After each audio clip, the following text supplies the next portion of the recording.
So I just talked to Naomi Velasco. She's actually a friend from high school, but she is a civil engineer now. And we just talk about environmental justice, sexuality, anxiety, some other things.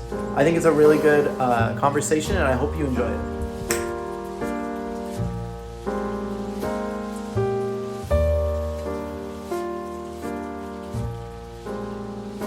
Okay. Awesome. Okay, so I'm here with Naomi Velasco, civil engineer, plant enthusiast, ton of plants back there. I love it. So I guess just what's up? How are you doing today? It's been a day.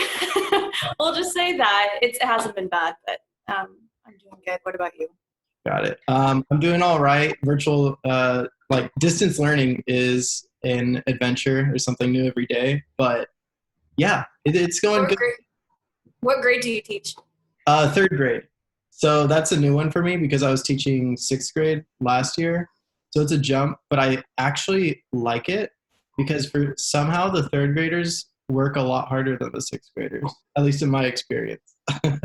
I don't know. Okay. It might Interesting. be the age, or it could be just I don't know. But let's talk about those plants real quick because I really love like just the setup that you got there. What? How did? I tried to make it a little aesthetically pleasing behind me instead of showing the complete mess that my apartment is in right now. Because I'm getting packages, I'm unpacking stuff, and so I was like, oh god, I gotta put my plants in a little area, and they were here, but now they're like nicely behind me. Yeah, that's awesome. And you just moved into that apartment like this weekend, right? Yeah, so I've only been here a few days, so I've still got a long ways to go in terms of unpacking. Yeah. But hopefully all my plants survive because it's like all new, and so it's a hit or miss with some of them. Right. How? Why is that? So like different lighting conditions and different like temperature and stuff like that, and so they're used to like a much darker space with like supplemental plant lights. Mhm. And now they have a bit more space, but I'm worried like I'm a little too cocky and like putting them too far from the window and stuff. And like they're super close together right now. I'm not paying a lot of attention, and so like pests can come up and like not watering enough. My big giant plant that's outside, I just watered because I actively did not water because like the base is like this big, and I didn't want to move a very very heavy pot with wet soil. Yeah. It was like not doing super great outside, but I finally watered it, so hopefully it perks up.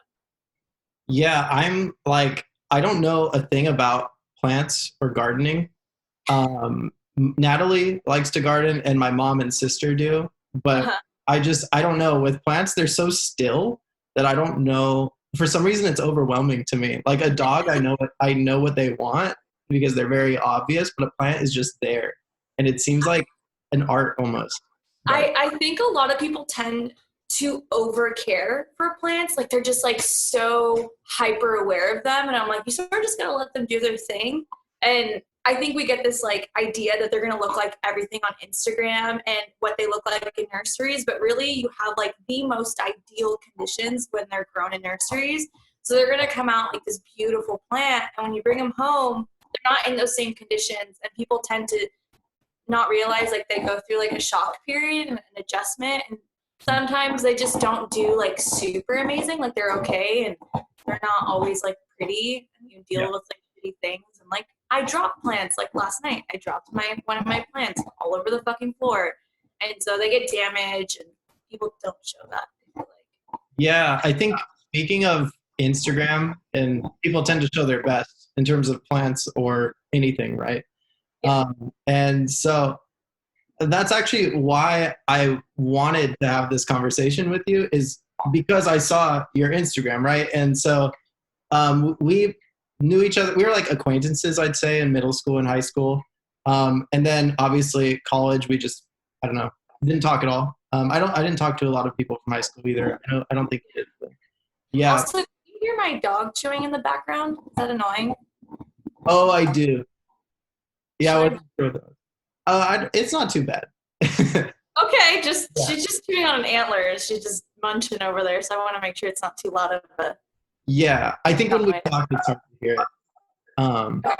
So I saw your Instagram, and there's a lot of things that I found interesting. That I guess we'll go into every aspect, but I think one of the things was you coming out, and then the other thing was plants. There's a lot of plants, and then you post about environmental justice, and then you post thirst traps, but you acknowledge that they are, and you're very honest about your anxiety and things like that as well. So I thought that was really cool because a lot of people will post something, but they're not authentic about it necessarily the way that you are. And so, yeah, I just wanted to talk to you, I think. Yeah, we definitely haven't spoken in years, and even when we knew each other, we weren't close. I think I'd followed you because of your political views. The thing was, even today, you posted about walking with Kira, your dog. At first, I thought it was so funny because I didn't know who Kira was. I thought it was a friend because you'll say, I was walking with Kira and this happened. But I don't know how many times you've done this, but when you're walking Kira, there will be a guy that says something ridiculous to you or tries to hit on you. And you'll recount the story, and it's really annoying and frustrating to hear, but you tell it in a way that's almost funny too. Yeah, and it's meant to be that way. So my poor mother was on the phone with me, and I'm walking Kira to go pick up something, and this dude starts trying to hit on me, catcalling me from his car as he's driving by. He's like, "Hey, one of those dudes. Hi, Nala." And I'm yelling at him. I'm like, "Don't fucking talk to me!" I'm not even done yelling at him when the next car pulls up behind and is honking at me. It's like, "Hey, what's up?" And I'm like, "Aren't you guys the Mormon dudes that were hitting on me?" I'm so confused by people. And my mom's like, "What just happened?" And I was like, "Oh, I just got catcalled 30 seconds apart." We should start with the environmental justice aspect of things. I know there's a lot that we can get into. Yes, so much. Yeah. I think this is Kira, by the way. This is who I walk with. The only reason I leave the house. Oh my goodness. How old is Kira? She's about 4.5 now. Okay. I'm on the floor. I like to sit on the floor, and she's apparently was like, "This is when I need attention." She's so cute. Yeah, so I think I wanted to talk a bit about California first. I know in my last video we talked about California, and we kind of skipped over the environmental justice part, which you wanted to address. So specifically the Central Valley, let's talk about that and what's going on there with workers there. And so just a brief summary, it's that she very much wants to be part of this. A brief summary is that those communities, those farming communities, are being poisoned by the own farms that they work on, those Latinx communities. They don't have access to clean water. Those fertilizers are running off into their groundwater supplies, and that's where they're getting their water, so they end up not having clean water. And so we have standards in our country that require us to have certain maximum levels of certain pollutants in our system, in our water systems. People think that fixes everything, and not everyone has equal access to clean water. And people like to think that California is a super progressive fucking state. Am I allowed to curse in this? Yeah, it's fine. Okay. The super progressive state, and it's not always that. We're doing great things and we're moving in a great stride. That's not enough. And we're neglecting the people who put food on our tables. And it's just very frustrating. A lot of people aren't aware of that, and how people like me and you, we have access to clean water daily. And we're like, "Oh, that tap water tastes bad," when really there's people all across the country being poisoned with irreversible effects. People in the Central Valley, they're potentially going to develop cancer in their lifetime because those are the kind of pollutants that they're being exposed to. And it's very sad. when you know this information and there's only so much you can do because there's so many issues to tackle with environmentalism, and clean water access is just one of the subjects that we've discussed. Mm-hmm. And I think one of the really tragic things about those communities in the Central Valley is that they're also the ones using the pesticides because a lot of them work in agriculture. And then it affects them in terms of, I was reading that they're advised not to take hot showers because that'll be more likely to contaminate them. And so I think it's just really fucked up. The disparity between like even just my life, our lives, and theirs. Yeah. And when it comes to fertilizers, those big companies are lobbying in our country to keep those fertilizers on the table, knowing that they're cancerous, or they tried to put it in a way that, no, it's not cancerous. We don't know for sure. But we have pollutants in our country and our waters, like water laws, that are banned, even though they're potentially cancerous because they cause cancer in rats, but we don't know necessarily if they cause cancer in humans. So it's like, Yeah. It's frustrating because we know it's these big corporations that are lobbying for these things to continue to happen, and then they take advantage of immigrant labor. Yeah. It's like it takes so long to find out if people are going to develop symptoms, and then at that point, it's like a whole community of people that have developed it. Yeah, and then like who's listening? Like who is not paying attention to them? Who do they have access to healthcare? There's all these things that stem from that. And so we think it's just clean water. It's not just about access to clean water. It's all these things that end up stemming from those issues. Then it's like, well, this person doesn't have access to healthcare. They're afraid to see a doctor because of their immigration status, their whatever it may be, or they can't afford it. Where does that leave them? Yeah. And no one cares. We're talking about this is an issue that's been going on for decades, and it's still not resolved. Yeah, and another intersectionality is the fact that, like the coronavirus, all this capital is being thrown at coronavirus because of how it's affecting our country. But there's other coronaviruses that have affected places in Africa or other countries that the people don't have as much capital or as much power. And so we don't have any sort of vaccines still for them. And they've been around longer than this COVID-19. And people are suffering from that.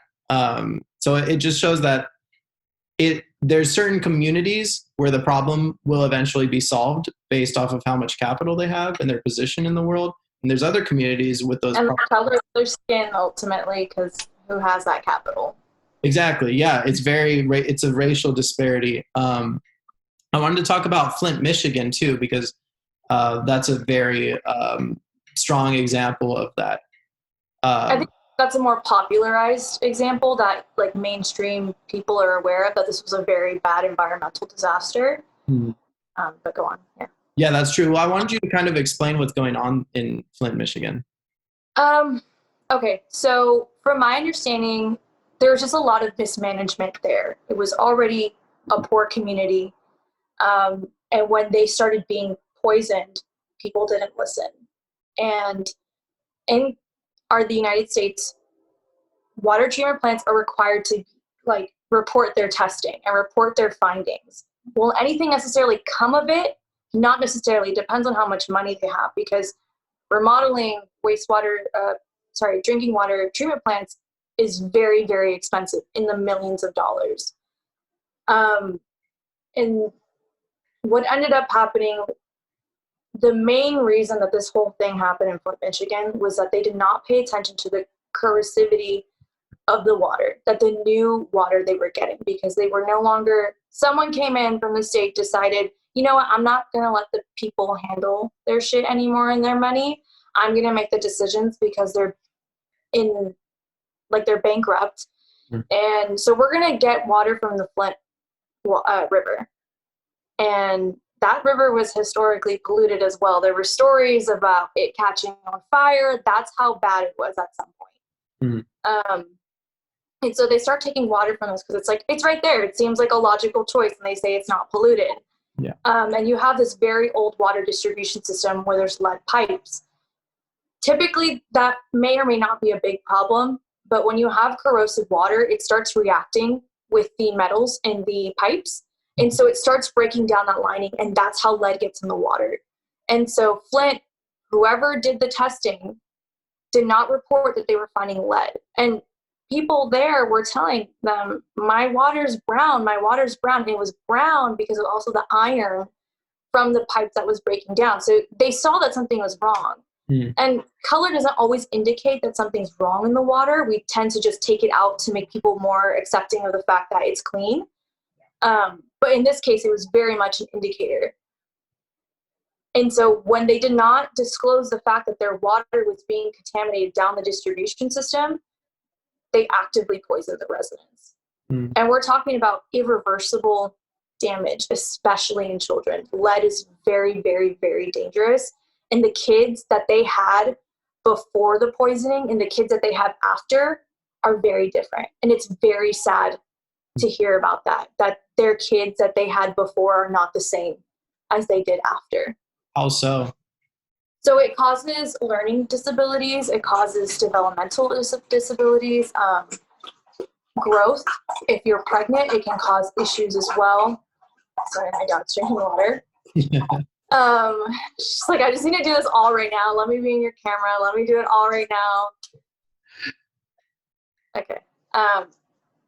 And there's also like effects that they have on adults, but the reasons that we have certain ranges of what's considered safe in this country for amount of contaminant, because you're allowed to have a certain amount, but then it becomes dangerous, and you focus on sensitive groups. So that's sensitive for children, for the elderly, for people who have health issues, and that's who you focus on, who's going to be the most affected, and children are the most affected.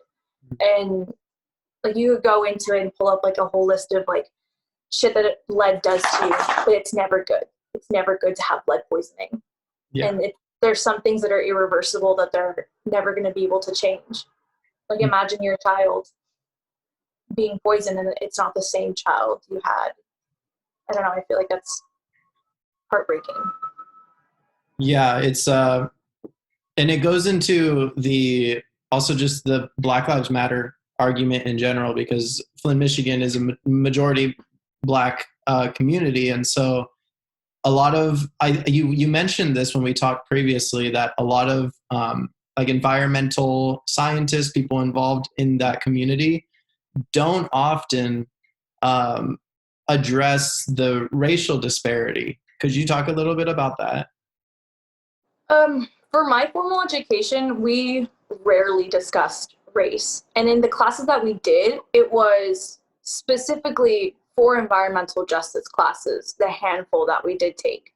I feel like as engineers, we're very much taught like, just do the math, just figure it out, what's the problem? But time and time again, we found that environmental disasters, environmental issues are affecting BIPOC communities the most. There's hands down, you have study after study after study. And not to say that the study is the only form that we should trust, because we need to listen to communities who are saying, there's something wrong. I don't feel well. I think this is happening. We need to learn to trust that it's just not data is the only valuable source, if that makes sense. And I think I've been fairly vocal, I think, on my Instagram saying that as environmentalists, you cannot call yourself an environmentalist if you're not screaming Black Lives Matter. If you're not supporting that movement and genuinely believing that Black Lives Matter, because how can you do that knowing that time and time again, environmental disasters are affecting Black, Brown, Indigenous communities? How can you do that? If you are in those fields and you're not doing that, honestly, you've not done the work to be there. Yeah. And how many times have people valued white voices over anything? We're looking at sustainability groups. We're looking at environmentalist engineers. It's predominantly white. And when we value only those voices and we're not uplifting BIPOC voices, that's a huge problem, because you're coming from this very limited worldview. And what's happening is that as people who go in looking for solutions to environmental problems, your biases and your racism bleeds into those solutions that you come up with. Yeah. I imagine there's also people in STEM, from what I know, they might hear what you're saying and they'd say, oh, she's being political about it. And, like those very white, like STEM majors that don't really think and empathize with people that are different from them. They might say, oh, she's politicizing it. And it seems like it's very narrow-minded. It's very narrow-minded to even get angry at what you're saying, similar as to the people who get angry about the Black Lives Matter movement. It's like a lot of the white community just chooses to ignore it, and it's very, very frustrating. And I think you saw that at UC Davis, where you went to. Yeah, we had, as an entire civil engineering group, because within engineering you can choose different subgroups and where you want to get your education and your main focus. And so as an entirety, we had our senior design, and it was one giant lecture hall for all the graduating seniors. And our one professor, the one professor who ever discussed how race and engineering overlap, she had us looking at our biases and looking at our biases and discussing that. And kids were definitely like, why do I have to fucking learn this? And I'm like, what do you mean? Like, you will go in through your life genuinely making decisions that affect all sorts of communities. And if you don't see that, you're just incredibly privileged. Mm. Yeah. And sorry to interrupt you. No, go on. I remember at Redondo, where we went, there was this huge emphasis on getting into STEM, which I didn't really want to follow. But even going into college, I felt like a pressure to change to STEM. And I think a big part of it is like this overwhelming idea that humanities is worthless. It's worthless in society, but it's worthless to even consider a lot of times. And so I think that's really frustrating, because as I get older, I realize there's a lot of people that go into STEM that have no clue about anything in regards to humanities in general. And then that reflects their political beliefs and opinions. And it really screws up the world, but especially communities that are sort of powerless. Yeah. And I think like people like just don't want to think about how everything is truly intersectional. So if I went into transportation engineering and I wanted to be a city planner, and I'm like, you know what, I'm going to create a bunch of suburbs. Like, I'm not going to prioritize public transportation. I'm going to make this expensive. And I'm like, beautiful. All the white people love it. And then we're not looking in to address how walkability of cities are directly linked to moving up economically. And then it's like, okay, so who are you? You're doing direct harm to Black, Brown, Indigenous communities, like people. And it's just baffling to me that people genuinely don't think that. And they think it's a political choice. Yeah. But no, it's a requirement. It should be a requirement as engineers. And as engineers, we're also taught ethics. And what does that mean? And in being ethical, that should also include that. How can we be truly ethical engineers or environmentalists or sustainability experts or whatever field you want to discuss, how it all overlaps? How can you be truly ethical if you're not taking into account who's affected the most? And it's always marginalized communities. Mm-hmm. Could you describe your job a bit as a civil engineer? Okay. The day-to-day. I'm a project engineer, and that's a fancy title for someone who, my job is not the traditional role. I will say that. Mm. I handle issues on site. I don't use any engineering. Nothing that I learned in school applies to what I'm doing now. Nothing. I don't need a degree to be doing what I'm doing. Huh. And so a lot of people are like, oh, you're a project engineer. That sounds really cool. I'm like, it has nothing to do with my education. Absolutely nothing.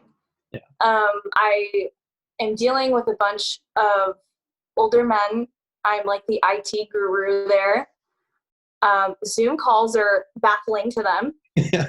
Oh God, every time we have a Zoom call, I'm the one to go.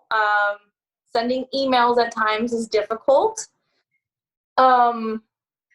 I'm like the researcher, the person who communicates via email. I handle random tasks that nobody wants to. For a while, I was the person cleaning the construction trailer because it was absolutely disgusting. Um, I'm not above it all. I just do everything. Yeah. Well, that's awesome. Well, that's really interesting because I have no idea how that world works. I see for a while, you know, my Instagram was very like, let's be eco-friendly, let's be sustainable. And it still is, but it's shifted over the years because at first it was very, very white. And I'm like, and there, I was just getting frustrated because I wasn't seeing anyone that looked like me or that didn't look like me or that just wasn't white. And so I started, I had to actively shift who I was following and what that meant. And so that's when it came up like, oh, being like eco-friendly and sustainable and whatever you want to like call it, it's genuinely a privilege. Mm-hmm. You know, green products, and I say that term is a very, very loose term because anyone can claim that something's green and it's not green.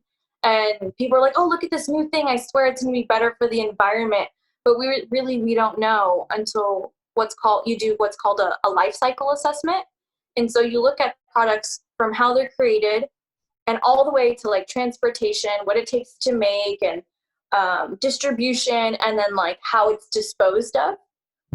And that whole cycle, you look at that and you're like, okay, well, maybe this new product is actually not better because it doesn't last as long and more plastic is in the world or whatever it may be. And so a lot of people involved in sustainability and like they don't want to address how the way they're living is not a reality for everybody. And I think it's really important to note that we have been brainwashed into thinking that the everyday person is responsible for all the pollution in this world, when we know it's the biggest corporations out there responsible for so much of it, the majority of it. And we're not holding them accountable. But it's them who made us think. They put money into making us think that as individuals, we are responsible for carrying that weight. And it's not to like say don't do stuff to be better. Your choices in the world, there's still weight in that and it's still important, but it's not on those people. And especially it's not on poor people because sustainability people love to judge poor people for their decisions. Like, don't buy a plastic bag, and we put like a little fee on it, and that doesn't really do anything. And I think like one thing I had never stopped to think about was I am following someone who is a Black woman, and she pointed out saying that I cannot go into a store and not get the store bag because someone's going to think I'm stealing. Mm-hmm. Yeah, and so it's like, you know, white people don't fucking think about, I didn't think about that. That's my privilege in this world, that I don't walk around as a Black person. Yeah. And that's why it's so important to change the amount of your perspective and where you're getting information. We need to stop simply valuing white voices. We need to be uplifting BIPOC always. And you sent me several handles of the people you're talking about, so I'm going to post them in the description of this video. Yeah, I'm really just, I don't know. It's so cool that you're talking about all this stuff because I don't have a lot of people on my feed either. I know I need to actively get out there and follow people as well, but it's so great having these conversations and the things that you post because it gets me thinking, and I think it gets a lot of people thinking, and that's a really great thing.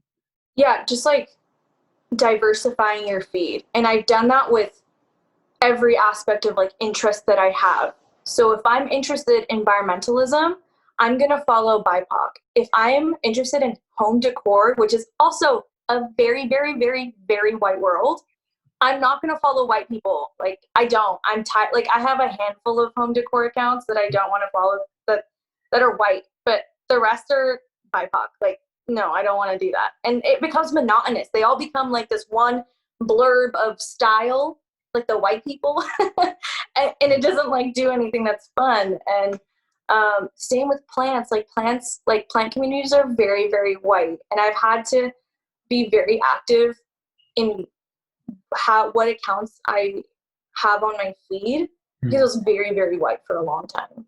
And I'm in a very, very white space. Yeah. And so it's just too monotonous, and it's not right. It's not right. Do you like HGTV? Yes. Yeah. I don't watch it, but like now, I used to as a kid. As a kid, I was like, yeah, I really want to remodel a home. Like, yeah. My mom had it all the time. Yeah. So I remember I watched it so much, even though I didn't personally care too much, but it seems pretty cool. But again, it's very white centered. That's something I actually always remember. It's always a white couple that comes in and they want their house renovated, you know. Yes, there was one big one that I did want to talk about. In your last video, I know that you two discussed like the wildfire season in California. And it was a little frustrating to hear because like I told you, like there was so much like things, like so much deeper you could go into things. Yeah. And it was just like this very superficial, like environmentalist view. Mm-hmm. And it was like, no, like that's not how we should be seeing it. And I think like we can all agree that, hi Kira, that wildfires are very much more intense because of climate change. Mm. Like we can understand that. And I for the most part, at least, because in some of my classes, we had to just like, hey, we're on a general agreement that climate change is real, correct? Like we had to have like a little disclaimer at times. But I think like we're talking about like solutions and what we're looking into. And like I said, like environmentalists are so quick to be like, yeah, climate change, but they will not discuss how we've colonized and taken away land from indigenous people. And then we're like, you know what, for 100 years, we're not going to let shit burn. Nothing. We're going to let nothing burn. And it made things so much worse. And now you're like environmentalists and like scientists and whatever, like, you know what, it'd be good? Controlled burns. And then it's like, that's what indigenous people have been doing. And white people love to go in and say, like, look at my solution that I came up with. And it's not, you're stealing from indigenous, black, brown communities who've been doing this for fucking generations. And you refuse to acknowledge it, or they like throw like a little quip, like, look, we're allowing indigenous people to take back their land and, do what they were always doing.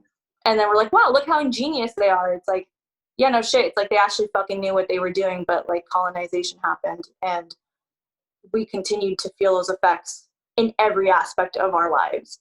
Mm-hmm. The way that you talk about anxiety, I think that's something that I really resonated with. Could you sort of describe sort of why you put it out into the world, sort of just the things you talk about? Yeah. Give me a second. She's being really needy right now. Go for it. Yeah. Come here. I know what you want.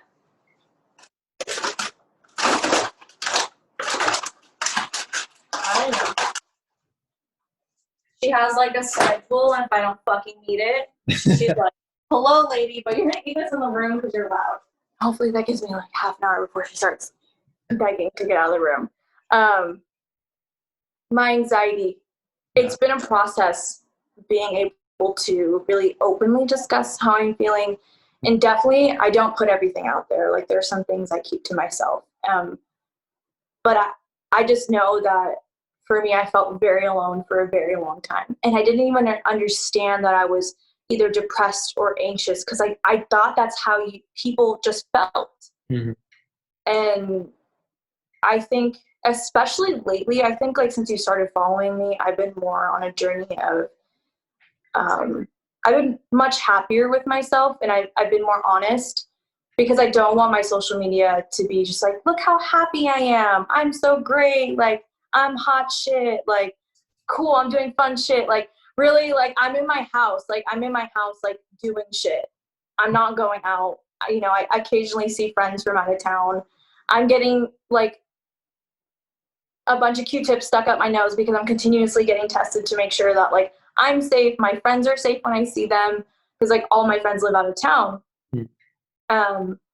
But mental health, like I've had people say like, I thank you for putting that out there, and they'll ask me questions about my anxiety and like mental health and what I'm doing to manage it. And I'm not perfect, and I'm definitely still working on it. And I think also it's really important to acknowledge that I'm in a place, I have so much privilege in the sense that I can take a step and deal with my shit right now, because that wasn't always the case. And not everyone has had access to therapy. Not everyone has the time or mental ability to do that.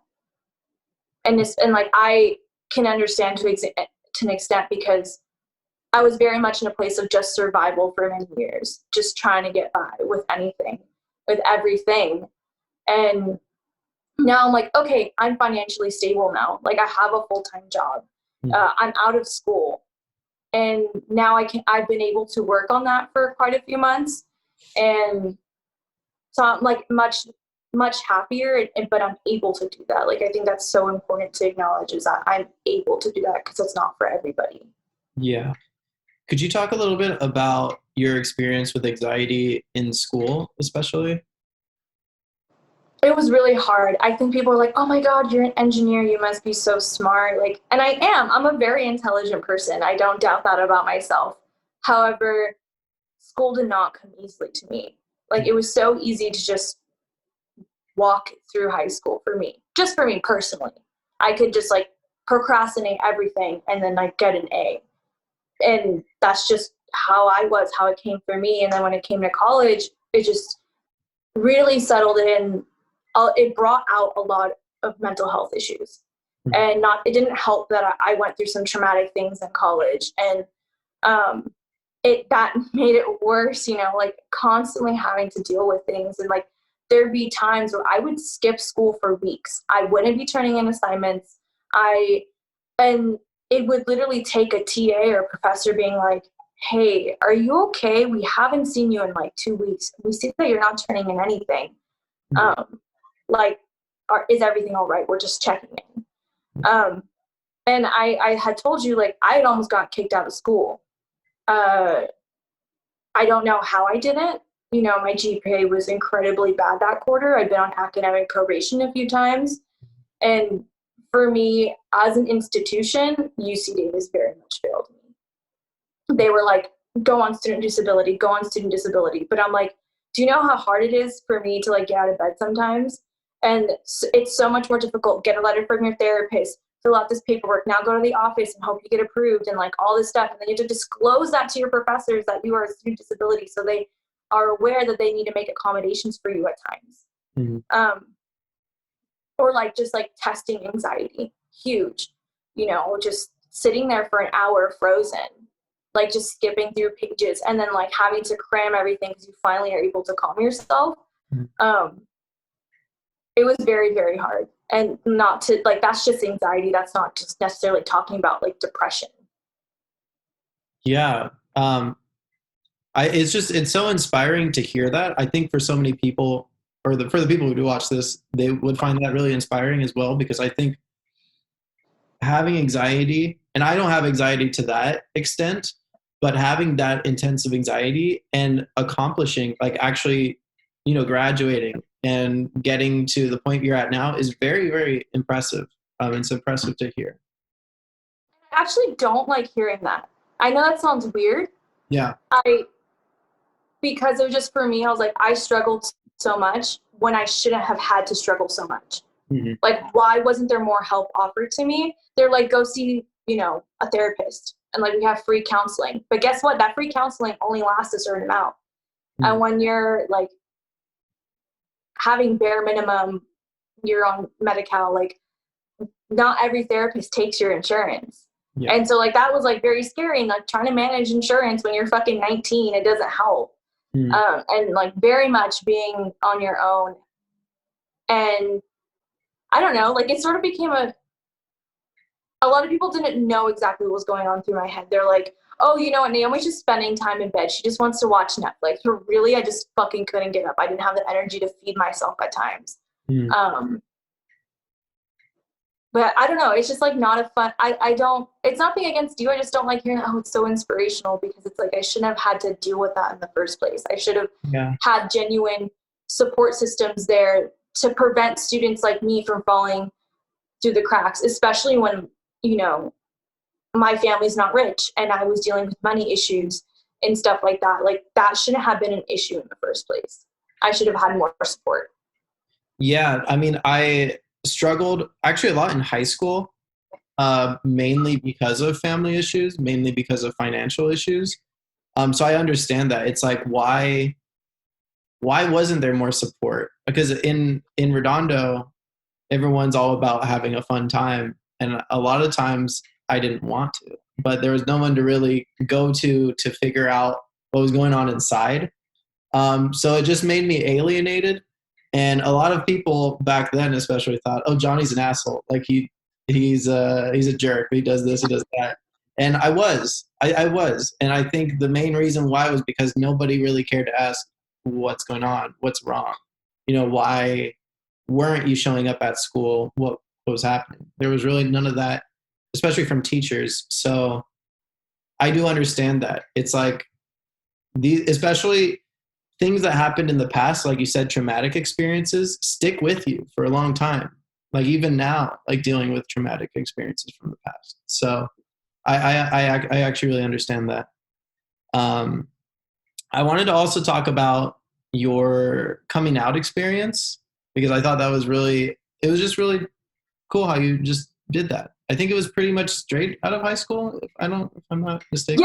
Yeah, it was. I think, I don't know, my coming out experience was when I was understanding my queerness. It was just like a really fun, amazing time for me. I didn't really struggle too much with it. It was, I had, we had, I had a boyfriend right before I went to college, and we had broken up, and I was like, I'm gonna be a hoe. That's what I'm gonna do. I'm gonna be a hoe. And I had genuinely was like, you know what? I cannot form genuine connections with men because I get bored. Because I don't know, it's just like them, they're the issue, or something's wrong with me, or we didn't connect because we weren't a good match or whatever the fuck it was. And then I was like, but then watching lesbian porn, and I'm like, oh, I'm just kinky. Like, no, that wasn't it. That wasn't it. And just being not interested in men in high school. And actually, it was funny. I think there's a few people we knew through mutual circles. They're like, oh, you're fucking lesbian. And I'm like, no, I'm not. People called me that before I understood my queerness. And I don't identify as a lesbian, but was it in a rude way or was it sort of trying to get you to I don't know. The first time I heard it, I don't think it was meant as a rude way. I think it was more like a joke. Yeah. Because I was very friendly with one of our girlfriends, not realizing I was straight up fucking flirting with her. But to me, we're just really good friends. That's it. The second time I heard it, it was because I didn't give this guy the time of day. I was not fucking interested in him. He was a little playboy. I was a new girl in school, and he thought he had a chance with me. And he was frustrated that I didn't fucking play into his games. Because I met guys like that in high school, at our high school, because I transferred my second year. And he was like, you're fucking... The first year? You transferred the first year? No, sorry. After my second year of high school at Redondo, after my sophomore year, I transferred to another high school because I moved to San Diego. Oh, I actually didn't know that. Sorry, continue. No, it's okay. And I was a very shy person, and I had my very close-knit friends, so it doesn't surprise me that you didn't know this at all. Also, Redondo was fucking giant. Yeah. But yeah, so this was at my second high school, and this was probably my first or second year there. I don't remember. And he's like, oh, you're fucking gay. He said I was gay, and it was because I wasn't giving him the time of day, and it was very frustrating. I'm like, I don't need to be gay to be fucking not wanting to fuck you. That's not it. Anyways, and so I was in my whole phase, and I'll be very honest, I had very, very bad sexual experience, and not traumatic, just terrible sex. The worst sex I've ever had in my fucking life. Oh, I was I'm not having sex for months. That, no, this is not it. This is not what I thought it meant to be a hoe. I'm not here for it. And it was the first guy I had sex with after this long-term relationship. and long, high school long. And then I was like, I was taking a sexuality class, and we had discussed the Kinsey scale, which is where like, straight, very like 100% gay. I'm like, just like, you can be anywhere on it. I was like, holy shit. Like, you know what? I'm bi. At that time I was like, I'm bi. And I don't know if this person's going to watch this, but some of the people I'm mentioning will know who I'm talking about. So, because they still follow me on Instagram. And I was handed this queer person on a platter my freshman year of college, after I was like, guys, I think I'm bi. Like, I told all my friends immediately. I was like, I think I'm fucking bi. But when I realized it, like, I started crying because I was so happy. Like, I was like, oh, it makes sense. Like, it fucking clicked. Yeah. And so then I just had this like really fun sexual experience with this person. And it was great. I ended up dating them and falling in love, and I have so much love for that person, and we still communicate, and it was great. However, coming out to my family was a different thing. I waited, like I came out to my mom first. And I did it on the way to the airport. My mom was literally like minutes from dropping me off at the airport. And I was like, oh my God, I had come home from like, for Christmas break or something. And I was covered in hickeys from this person. I was like, I'm a badass now. I was covered in hickeys, and my mom the whole break was like, you're using protection, right? Like, don't get pregnant. You're not pregnant, right? And I was like, Mom, I promise you I'm not pregnant. I'm like, in my head, I'm like, that's fucking impossible. And so I decided, I was like, Mom, I'm bi. Like, literally just spilled it out. Just so nervous, because previously my mom had said like she didn't believe in bisexuality. Like, it's like one or the other. Yeah. And so my mom was like, oh, are you sure? And I was like, yes. And she's like, she asked me those typical questions. Is it a phase?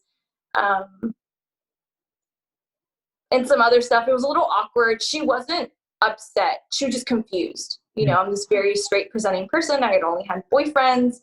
And even then it was very limited. And especially because I just had a boyfriend like a handful of months before that. And I was like, nah, I'm queer. And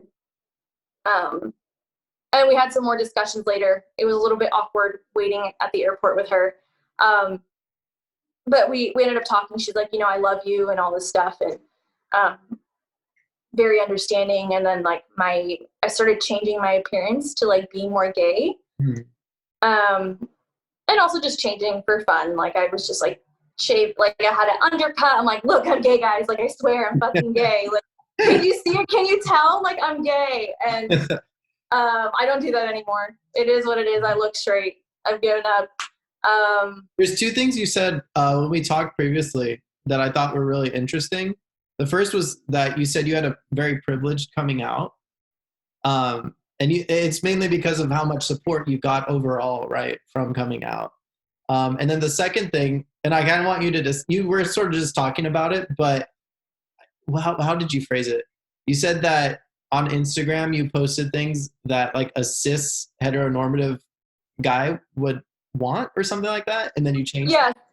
Yeah, and so like, the privilege comes from, having a very supportive family. Yes, my grandma was very homophobic, and I waited till she passed to come out to the rest of my family.